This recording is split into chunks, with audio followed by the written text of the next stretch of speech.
Welcome, friends, to Reflections of Grace. Let me tell you about the 12 days of Christmas.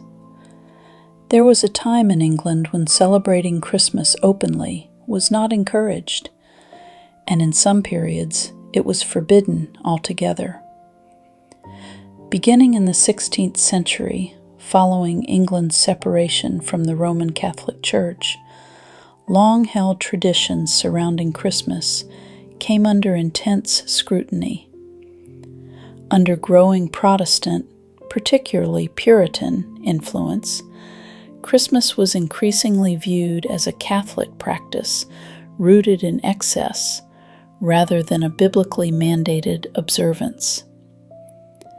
By the mid-17th century, these beliefs had real consequences. Public celebrations of Christmas were banned. Churches were ordered to treat December 25th as an ordinary workday. Decorations were removed, feasting was discouraged, and worship tied specifically to Christmas was suppressed.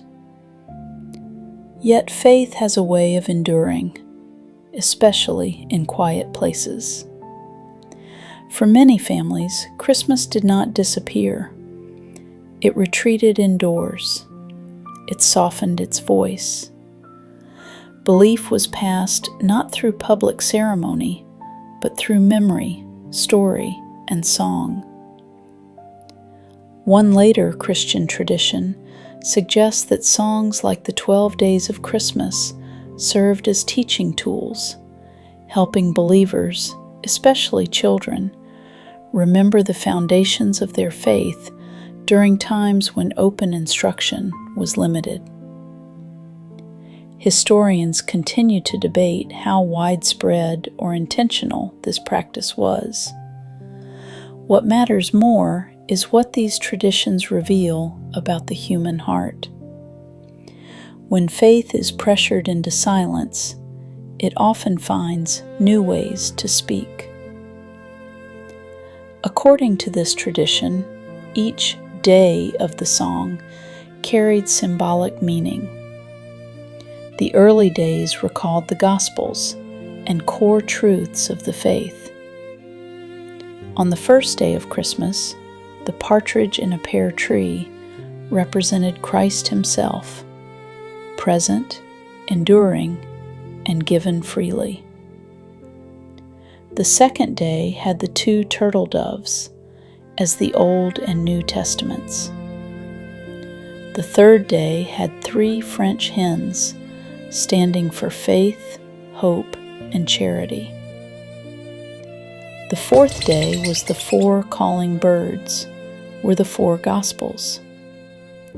Then the middle days pointed to virtues, teachings, and spiritual gifts. The 5th day were the 5 golden rings, representing the first 5 books of the Old Testament, also known as the Law.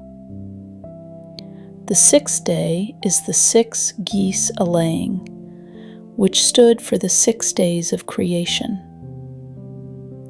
The 7 swans a-swimming signified the 7-fold gifts of the Spirit. Day 8 were the 8 maids a-milking, representing the Beatitudes. And the later days reflected a faith lived aloud through worship, testimony, and praise. The 9 ladies dancing were the 9 fruits of the Spirit. Be sure to read the 5th chapter of Galatians studies. 10 lords a-leaping were the 10 commandments. 11 pipers piping stood for the 11 faithful disciples. Lastly, the 12 drummers drumming symbolize the 12 points of belief in the Apostles' Creed. Whether or not these meanings were universally understood, they remind us of something deeply true. Belief does not vanish simply because it is challenged. It adapts. It remembers. It waits. Over time, restrictions eased. Yes, restrictions eased. While the restoration of the monarchy and later the cultural revival of Christmas in the 19th century, public celebrations slowly returned. What had once been whispered was sung again, openly, joyfully, and without fear. And so the 12 days of Christmas led us not away from the season, but deeper into it, toward Epiphany, the celebration of Christ revealed to the world.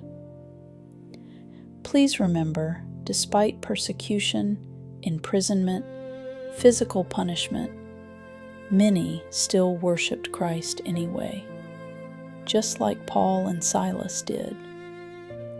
Acts 16:25 states, "About midnight, Paul and Silas were praying and singing hymns to God, and the other prisoners were listening to them." Let's look to these historic Christians as role models for our lives. Shalom, my friends.